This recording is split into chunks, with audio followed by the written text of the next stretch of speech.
whisper down the line at 11:39 when the night mail's ready to depart.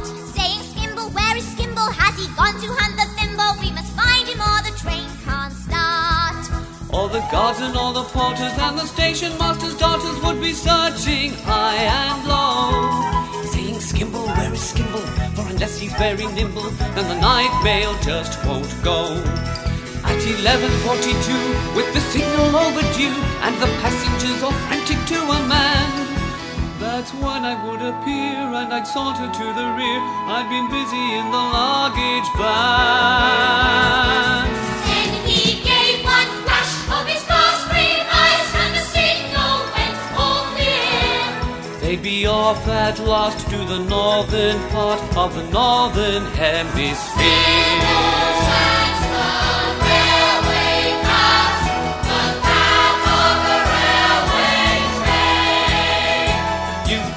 Say that by and large it was me who was in charge of the sleeping car express. From the driver and the guards to the bagmen playing cards, I would supervise them all, more or less. Down the corridor he faces and examines all the faces of the travelers in the first and the third. He establishes control by a regular patrol, and he'd know at once if anything occurred. He would watch without winking, and he knows what you are thinking, and it's certain that he didn't approve of hilarity and riot, so the folk were very quiet when Skimble was about and on the move. You could play no pranks with Skimble Shanks. He's a cat that cannot be ignored. So nothing went wrong on the Northern Mail when Skimble Shanks was aboard. It was very pleasant when they found their little den with their name written up on the door.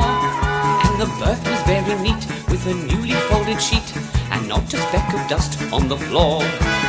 There was every sort of light, you could make it dark or bright, and a button you could turn to make it breathe.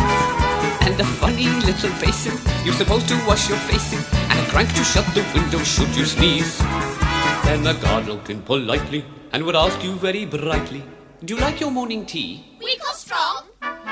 But I was just behind him and was ready to remind him, for Skimble won't let anything go wrong.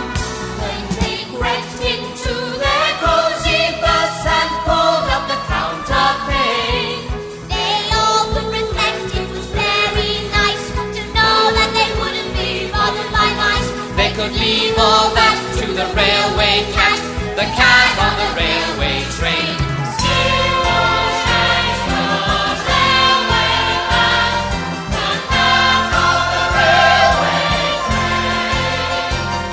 In the watches of the night, I was always fresh and bright. Every now and then I'd have a cup of tea, with perhaps a drop of scotch while I was keeping on the watch, only stopping here and there to catch a flea.